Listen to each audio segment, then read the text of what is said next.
Sekarang pertanyaannya, sholat yang ditinggalkan tadi perlu diqadha atau tidak?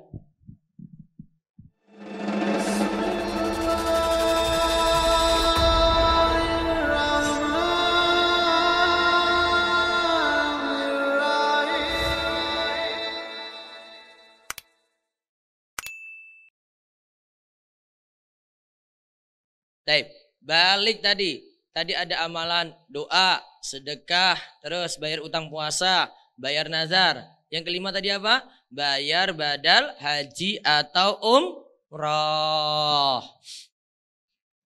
Nah, yang umroh ini biasanya yang jadi masalah ini. Ustaz, boleh nggak ketika umroh itu saya sudah umroh, habis itu saya badalkan umroh lagi untuk orang tua saya, untuk kakak saya sudah meninggal, untuk ini. Nah, para ulama ada ikhtilaf dalam masalah ini. Sebagian ulama Saudi, kemudian ada ulama dari kalangan Syafi'iyah juga katakan boleh dalam satu kali umroh itu umroh berulang kali. Mereka berdalil dengan hadis Aisyah. Kemudian ada juga yang berpendapat seperti ulama Saudi juga pada umumnya. Mereka berpendapat satu kali umroh itu cuma satu kali safar, cuma satu kali umroh saja. Ya. Sehingga nanti kita lihat di saat umroh itu ada yang pergi ke Tan'im, pergi ke Ji'rona, kemudian ulang lagi untuk umrohnya tadi. Itu dasarnya dari sini. Ya kalau saya sih nganggap untuk masalah ini bebas saja. Ada yang milih pendapat itu ya silakan. Ada yang tetap kokoh dengan pendapat satu kali safar, satu kali umroh saja silakan. Kalau saya sih satu kali safar nggak kuat lagi umroh berulang kali. Karena nanti tawaf lagi, sa'i lagi tuh. Itu butuh fisik tuh. Ya, itu butuh fisik. Nanti diambil dari Tan'im lagi ke Masjidil Haram lagi, butuh fisik lagi. Ya. Jadi ada perbedaan ulama dalam masalah ini. Baik, itu yang kita bahas di nomor 5. Terus nomor 6.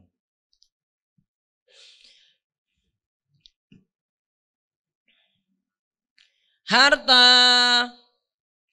Ini dari pembahasan ilmu harta ya, perbandingannya ya. Harta itu bisa dimiliki oleh setiap orang. Orang beriman maupun orang kafir. Harta itu bisa dimiliki oleh setiap orang.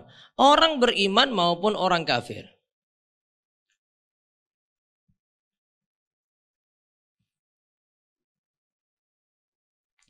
Sedangkan ilmu yang bermanfaat hanya diberikan oleh Allah pada orang beriman. Hanya diberikan oleh Allah pada orang beriman.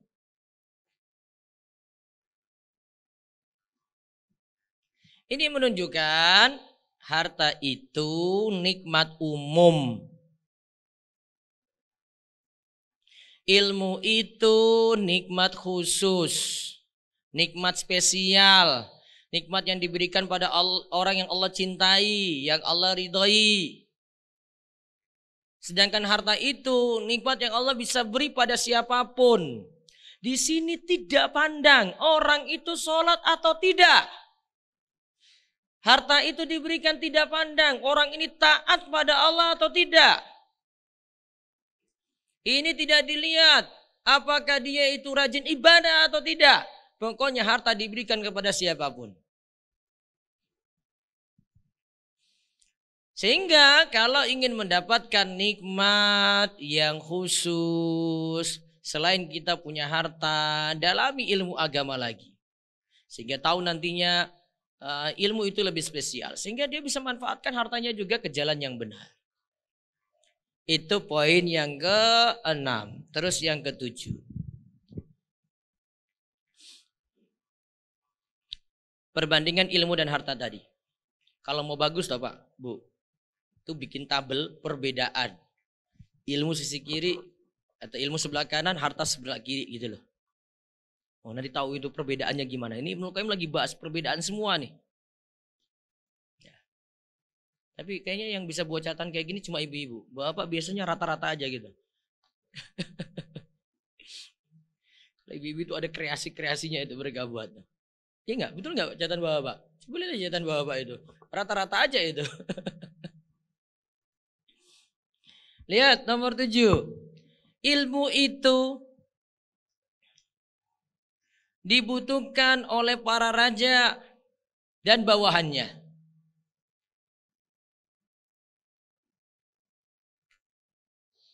Dia butuh ilmu untuk apa? Dia butuh ilmu untuk mengatur kerajaannya.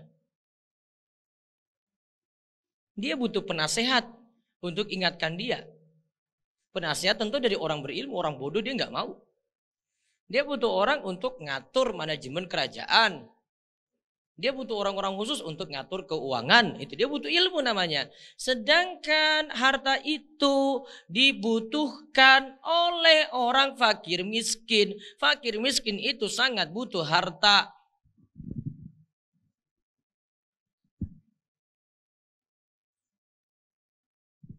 Maka di poin nomor 7 ini,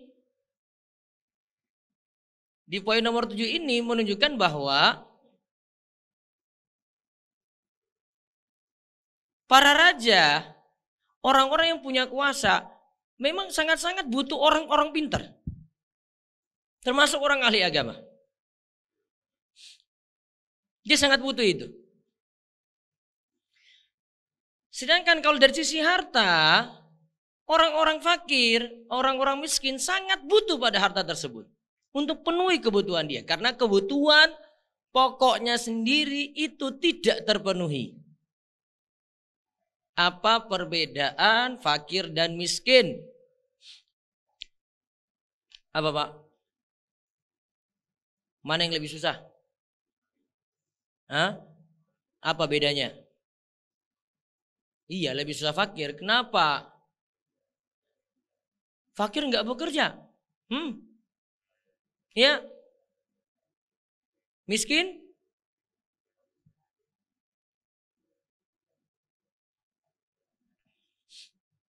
Kalau ini mau tahu, orang miskin itu punya perahu. Lihat di surat Al-Kahfi. Kisah Nabi Khidir dan Musa berjalan tuh. Kemudian Khidir kan hancurkan perahu tuh. Perahu itu milik siapa? Orang miskin. Itu milik orang miskin. Jadi jangan kira orang miskin tuh gak punya perahu itu. Orang miskin punya. Miskin dan fakir itu bedanya. Fakir itu, ini ada 10 kebutuhan ya. Ini ada 10 kebutuhan pokok. Orang fakir cuma bisa penuhi 4. 1, 2, 3, 4. Berarti di bawah 50%. Ya, di bawah 50%. Dia cuma bisa penuhi 4. 6 yang lainnya nggak bisa. Sekarang orang miskin. Orang miskin itu dia bisa penuhi 5, 6, 7, 8, 9. Kurang 1. Pokoknya dia bisa penuhi 50% ke atas. Tapi fakir dan miskin punya titik kesamaan. Sama-sama kebutuhan pokok belum terpenuhi 100%. Tapi yang lebih susah tadi siapa? Fakir apa miskin? Fakir. Sama-sama kerja enggak? Sama-sama kerja bisa. Tapi masalah kebutuhan pokoknya yang satu terpenuhi di bawah 50%, yang satu di atas 50% tapi belum 100%.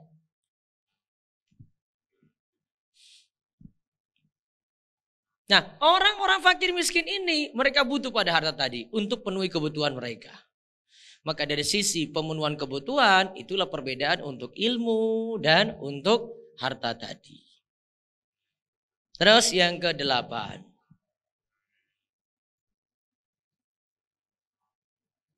Imam Ibnul Qayyim, ini saya bacakan dulu kalimat dari beliau.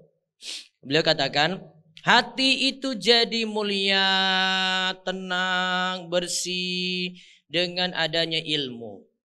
Sehingga memiliki ilmu itu dianggap sebagai kesempurnaan dan kemuliaan jiwa. Berarti ilmu itu membuat tenang. mulia, dan gapai kesempurnaan.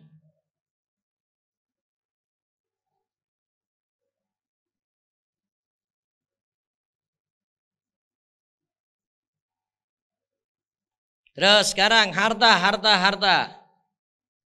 Tadi kan bertambahnya ilmu kan jadi mulia ya, jadi tenang ya, jadi sempurna ya. Sekarang harta. Harta itu jika bertambah tidak menjadikan kita mulia.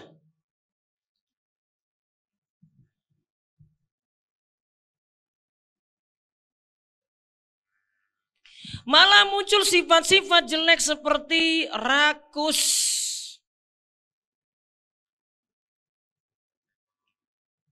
kikir,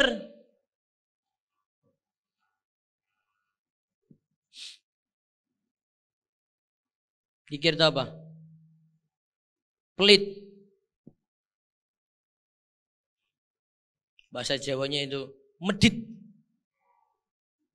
Pelitnya keterlaluan.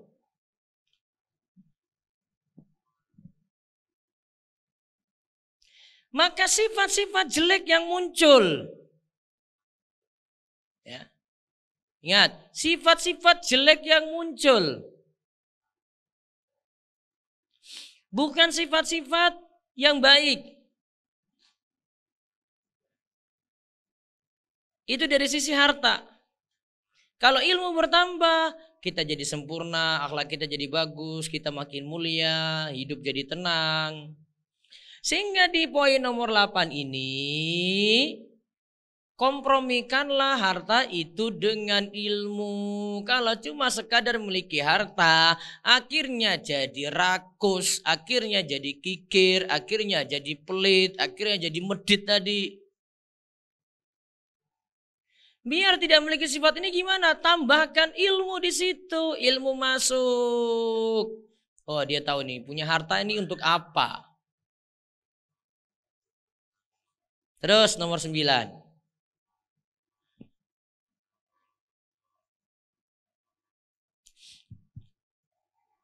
Ilmu mengantarkan pada sifat tawadhu.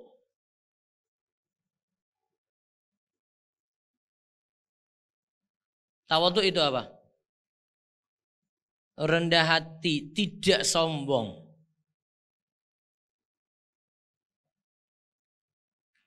Dia nganggap dirinya biasa, tidak perlu dimuliakan kayak raja gitu, enggak.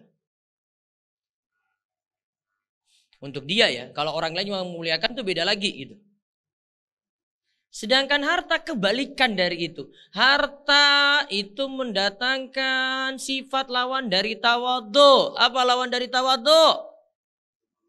Sombong.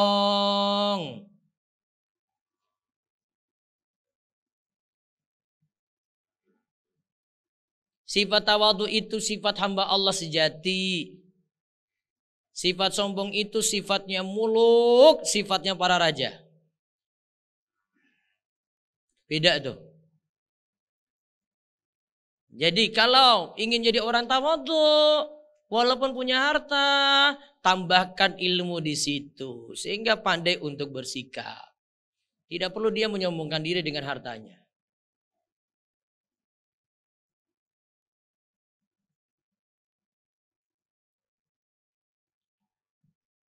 Dah? Sekarang poin ke 10. Poin ke 10. Ilmu itu mengantarkan kepada tujuan penciptaan manusia. Tujuan penciptaan manusia,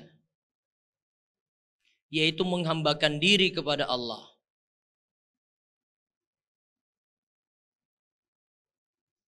Sedangkan harta itu menghalangi dari tujuan penciptaan manusia. Harta itu menghalangi dari tujuan penciptaan manusia.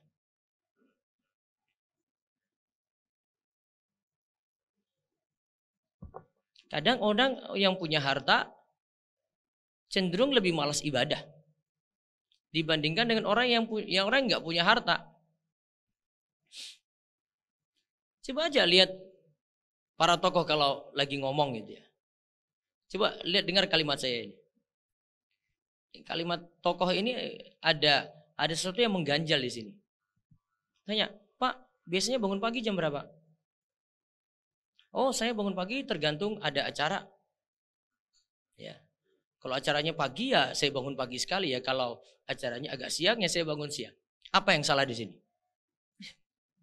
Hah? Apa yang salah di sini, Pak?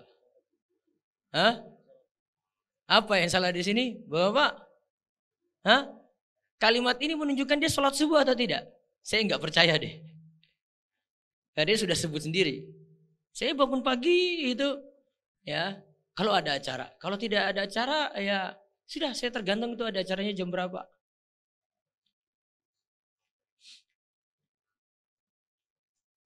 Saya pernah dengar podcast lagi ini. Saya memang orang YouTube jadi tahu podcast gitu ya. Ada ditanya ini, seorang artis ini ditanya. Kapan kamu terakhir sholat?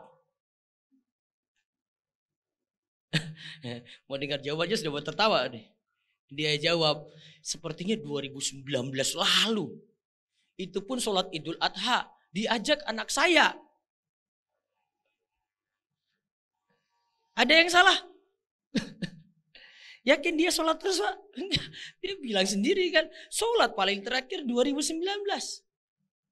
Muslim nggak Muslim?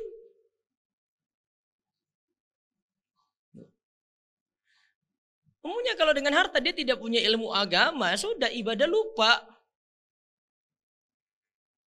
Sekarang pertanyaannya, sholat yang ditinggalkan tadi perlu diqadha atau tidak? Orang tidur saja suruh qadha kok. Iya kan? Subuh belum kerjakan, bangun jam 9 pagi. Sholat subuhnya gimana? Qadha atau tidak? Bapak-bapak, qadha enggak? Qadha atau tidak? Enggak. Kalau tidur itu masuk uzur, walaupun telat, bangunnya jam 9 tetap disuruh sholat, itu niatannya qadha. Namun tadi yang pertanyaan saya, gimana kalau meninggalkan sholatnya sengaja, sholatnya qadha atau tidak? Enak ya berarti ya? Iya tak? Coba kalau logikanya jalan itu. Orang tidur saja, nggak salah apa-apa kan? Itu memang manusiawi. Itu saja disuruh qadha. Ini tinggalkan sengaja.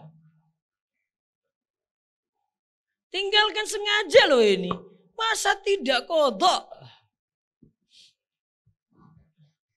Ini alasannya jumhur ulama. Jumhur ulama itu katakan qadha. Wena aja. Yang tidur aja disuruh qadha kok. Ini tidak, bukan alasan tidur, ya memang dia malas.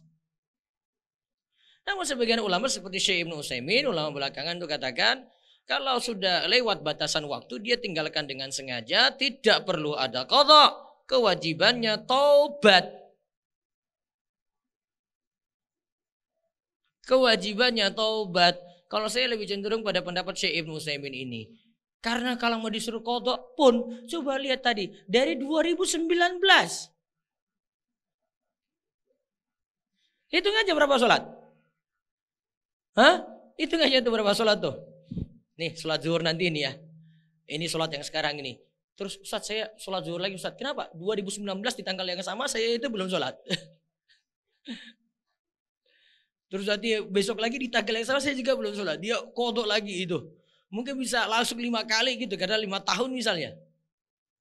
Tuh, berat banget. Namun kalau saya itu nilai pendapat jumhur tidak ada salahnya. Dia suruh qadha kenapa? Orang yang tidur saja telat bangun disuruh qadha. Masa orang yang sadar cuma karena dia malas saja kok tidak disuruh qadha? Tapi dari satu sisi berat kalau utang sholatnya itu banyak banget.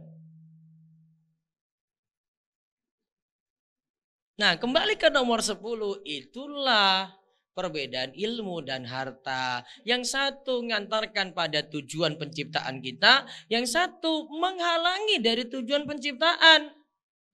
Agar tujuan ini tercapai dengan baik bagaimana? Maka punya harta, dalamilah ilmu agama biar nanti dituntun. Harta ini bawa pada tujuan. Berarti harta ini bisa digunakan untuk ibadah. Kalau tidak dituntun dengan ilmu agama yang kemarin kita bahas, jadi jalan hidupnya nggak jelas. Baik, satu lagi ya. 11. Kan musim 40 ini. Mau selesaikan atau sampai 11 aja nih? Bapak ibu-ibu lihat perkataan Ibnu Qayyim ini asik gak ini? Hah? Enak gak perkataan beliau? Itulah beliau. Itu perkataannya luar biasa memang. Kayak kena semua gitu loh. Padahal ini ulama yang ngomong loh. Ini bukan saya yang ngomong tadi ini. Kayak kehidupan kita aja dia bahas itu. Oh tahu dia kayak gini ya. Ulama dulu. Lanjut lagi satu. Atau cukup? Satu lagi ya. Baik, satu lagi.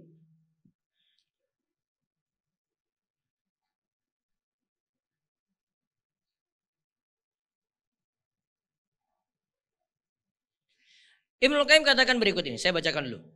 Orang yang kaya ilmu lebih mulia daripada orang kaya harta. Dari sisi gini, kaya harta itu keluar dari hakikat manusia. Seandainya harta itu dipakai dalam semalam, seseorang akan menjadi miskin saat itu juga. Hal ini berbeda dengan kaya ilmu. Ia tak akan pernah jatuh miskin karena ilmu. Gak ada miskin ilmu namanya itu. Bahkan ilmu kian hari kian bertambah, kaya ilmu itulah sejatinya kaya yang paling tinggi. Berarti ilmu kian hari kian bertambah.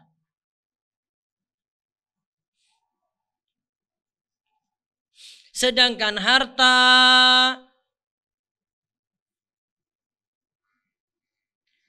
cenderung akan berkurang bahkan akan habis. Dalam semalam. Sehingga jadi apa? Orang miskin harta. Dulu hartanya melimpah, jatuh bangkrut dia. Bisa. Sedangkan ilmu tidak ada istilah miskin ilmu. Dia belajar itu nggak pernah jadi miskin, nggak. Dia sampai keluarkan pun juga tidak jadi miskin.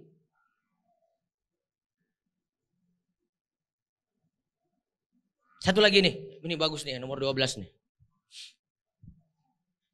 Cinta harta. Ini sekarang cinta harta. Menjadikan orang disebut budaknya harta. Budaknya dunia.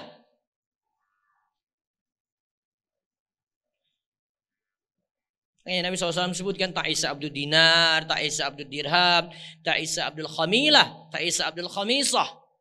Celakalah budak dinar, celakalah budak dirham, celakalah budak pakaian. Sedangkan cinta ilmu menjadikan kita sebagai hamba Allah sejati. Menjadikan kita sebagai hamba Allah sejati. Contoh orang itu jadi budak dunia itu, apa-apa, amalan apapun, pokoknya tujuannya cuma dunia saja. Tujuannya cuma dunia saja. Hati-hati itu. Contohnya gimana? Ingin sesuatu, dia pelototin, terus sholawatin saja. Allahumma sholli ala Muhammad. iPhone baru keluar itu. Dia datang ke Apple Store, kemudian nongkrong depan itu. Allahumma sholli. Dari jauh itu. Ini ajaran Nabi siapa? Kalau ini ajaran Nabi, dulu itu Umar Utsman, Ali, lihat unta itu, unta bagus pun sudah sholawatin. Betul nggak? Iya kan? Harta dulu ada kan yang istimewa kan? Ada. Kalau itu ada tuntunan, lihat aja dulu tuh. Ada nggak para sahabat lakukan tuh generasi terbaik? Nggak ada kan? Itu cuma ada di negeri plus 62.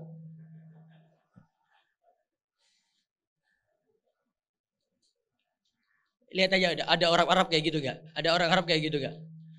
Pernah umroh kan? Kalau pernah umroh lihat tuh di sana itu. Ada itu orang Arab gitu enggak? Gak ada kayak gitu. Kita aja negeri yang aneh ini plus 62 ini. Aneh-aneh saja itu.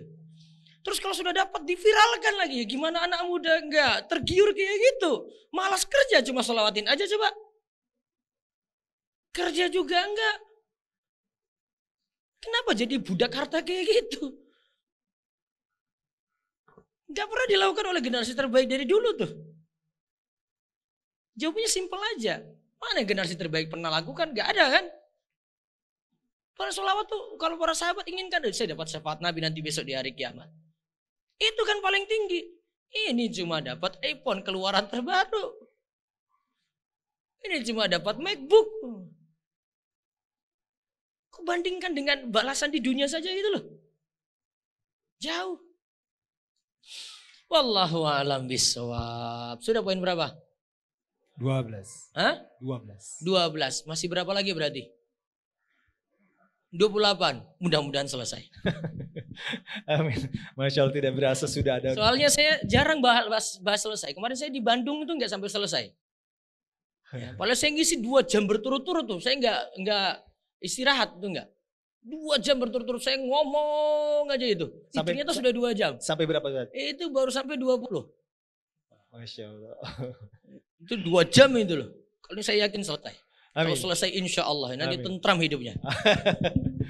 Baik, 12 poin, Masya Allah nggak berasa. Kita nanti akan terus sampai 40 mudah-mudahan Ustaz. Ustaz, sebelum saudara-saudara ini, bapak-bapak ibu bertanya, Ustaz, perihal tadi membayar hutang puasa di Ramadan, Ustaz. Ya. Apakah memang bisa dikodok di dalam puasa-puasa sunnah seperti Senin Kamis? Padahal nanti, ini kan derajat sunnah dan wajib, Ustaz. Nah, bedakan antara orang niat Senin Kemis saja dengan dia kodok pilih hari Senin Kemis. Kalau saran saya, kalau utangnya banyak tadi ya. Tadi berapa? Sampai 60 misalnya ya. Karena ada 10 tahun kan, 6 hari terus kan. 60 hari. Sudah, dia niatan puasa pada Senin Kemis dengan niatan kodok. Insya Allah dua-duanya dapat pahala. Walaupun niatnya utang puasa wajib. Dapat puasa kodok terlunasi. Dapat pahala apa lagi tadi? Puasa sunnah Senin Kemis. Lebih mudah tuh. Masya Allah. Kan orang gak perlu tahu niat ya. Ya. Mas Ridho misalnya, Mas Reda puasa Senin Kemis. Kan orang juga gak tahu, rajin puasa Senin Kemis nih. Padahal utangnya banyak tuh. Kan orang gak tahu kan masalah niat. Iya kan? Saya gak tahu ini niatnya apa. Oh dia tuh Senin Kemis. Padahal utangnya itu numpuk sekali itu. Boleh.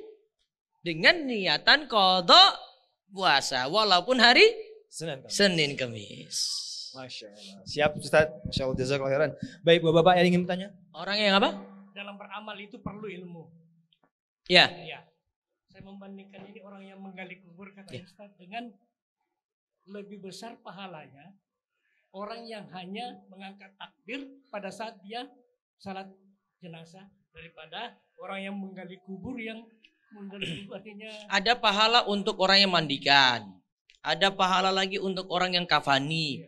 Ada pahala lagi untuk orang yang gali kubur. Masing-masing punya bagian pahala, Pak. Cuma ada yang pendapat saat bahwa lebih besar pahalanya orang yang mensolati daripada orang yang menggali kubur. Yang mensolati itu dapat pahala.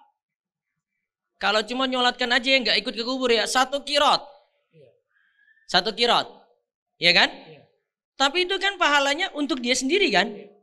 Untuk dia kan? Tapi kalau gali kubur pahalanya untuk siapa? Karena dia beri manfaat untuk yang meninggal kan? Kembali pahalanya untuk dia karena apa? rumahnya ini dipakai terus. Selama kuburnya ada, oh orang yang gali tadi dapat pahala terus. Gitu. Insya Allah saya jelaskan ini hadisnya lengkap banget di buku saya Amal Jariah. Saya lagi cetak ulang nih. Bukan cetak ulang, lagi saya cetak. Lengkap.